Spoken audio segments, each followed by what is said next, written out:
Today we're going to go over some different tips and hacks to make keeping chickens even easier. One of the first ones that we're going to start off with is the PVC pipe feeder. My dad made this one for me, and it's really nice because it holds a lot of feed, so that way you don't have to go in there and refill it every day. I have 2 of them, and they're inside of my coop, so that way they stay away from like the mice and the rain and the weather. But this is one of my backups, and it's really easy to use. You just unscrew the lid, put the food in there, and then it comes out at the bottom here, and the hens can get it. And it's tilted up slightly, so that way it doesn't all just fall out, because obviously that would not be good. I currently have 17 hens, and between both of my PVC pipe feeders, I can go the whole week, sometimes a little bit longer, without having to go back in and refill them. So it's really, really convenient and time-saving. And because it's small and narrow, there's really little to no waste with using these, so it's very nice. They can't get in there and scratch because it's natural for chickens to kick and scratch with their feet. And a lot of chickens will go into their feeders and kick it out and sort through it, but they can't really do that with this. Another tip that I really like using is sand in the chicken coop. As you can see, it's cleaning day. Even though this was just cleaned a few days ago, they've already trashed it. They really like kicking the bedding out of their nesting boxes. So if you actually have any tips on that, please let me know below, because that is one issue I consistently have with them. But using all-purpose sand is really nice because you don't go through a lot of bedding waste with it. It's really easy. I just take a rake it off so that way it gets the dirty straw and the manure out. And I rake it into a pile, scoop it into a box, and then take it to the garden for compost. Another little hack is making sure that your nesting boxes have sufficient bedding in it, because that will really help keep them clean and keep mud off of them. It's not foolproof. There's always that chance that you're going to get a messy egg. That's just part of it. But I've learned through trial and error over the years that the more bedding material I have in here, the cleaner the eggs tend to be. Which makes sense because if the hens come in and they're muddy, this is going to help absorb that and keep the eggs dry and clean.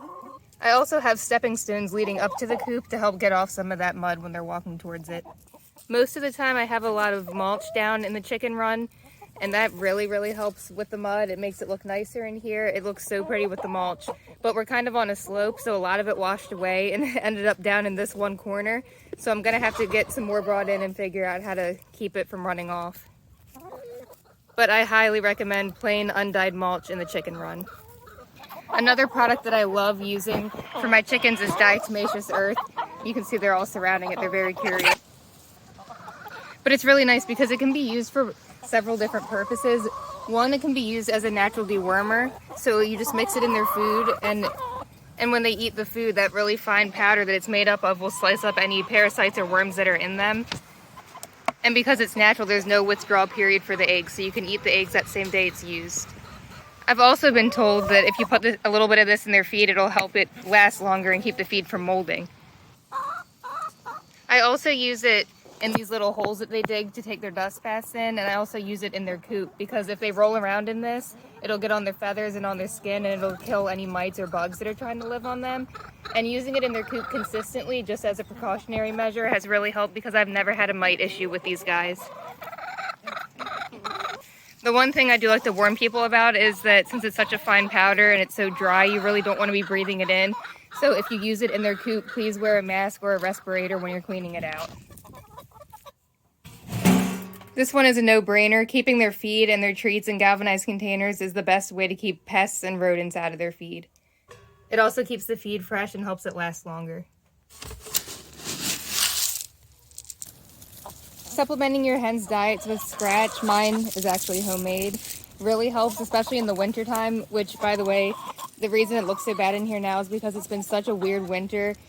We have really warm days, and then it freezes, and then it thaws out, and it all just turns to mud, and it's been terrible. I cannot wait for spring so I can clean it up in here for good.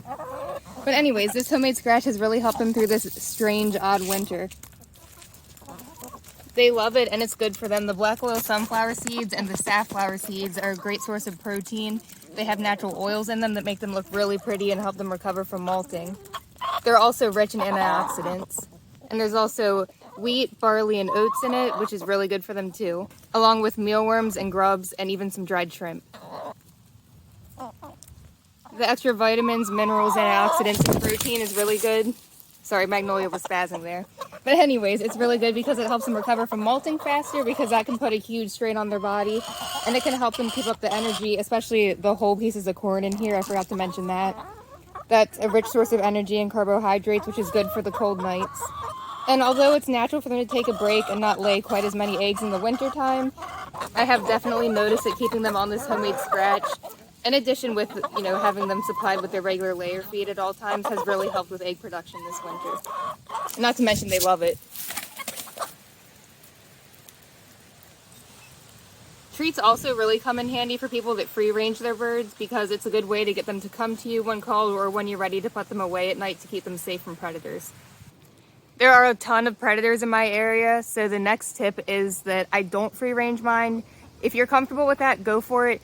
But my tip for the way that I prefer to do it is I keep them fenced in so that way they can't get out and nothing can get in.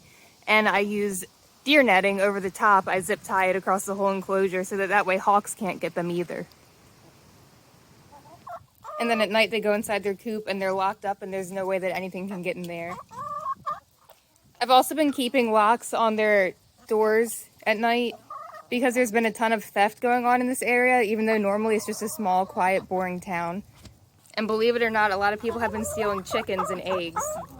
And we definitely don't want that, so I'm not going to risk it.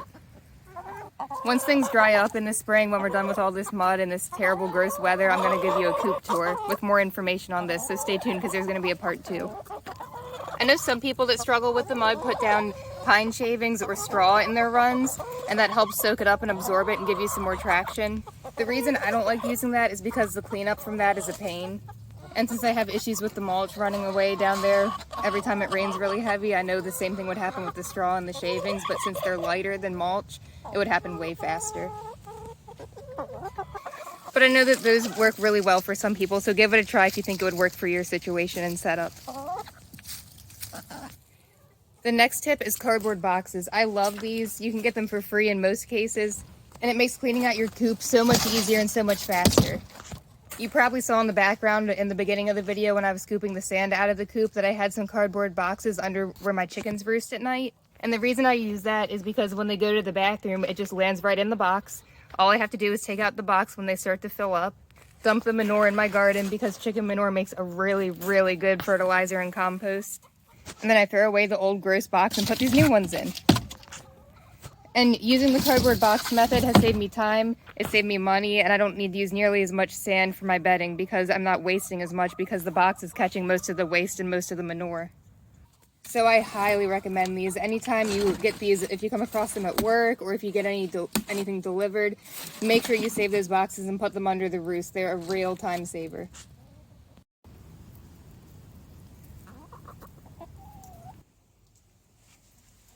Good as new.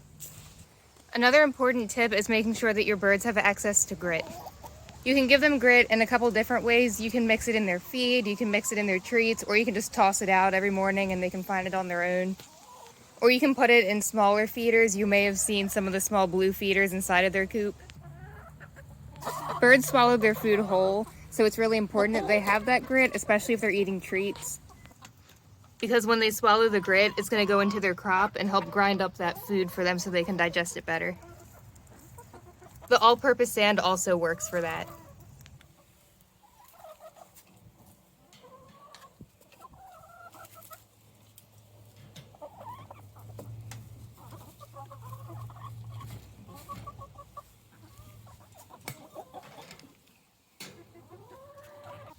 All right, thanks for watching. That's it for today. Stay tuned because in the spring I'm going to do a whole makeover video in here. We're going to clean everything up and make it look really pretty and fancy, and I'll give you even more tips and tricks then.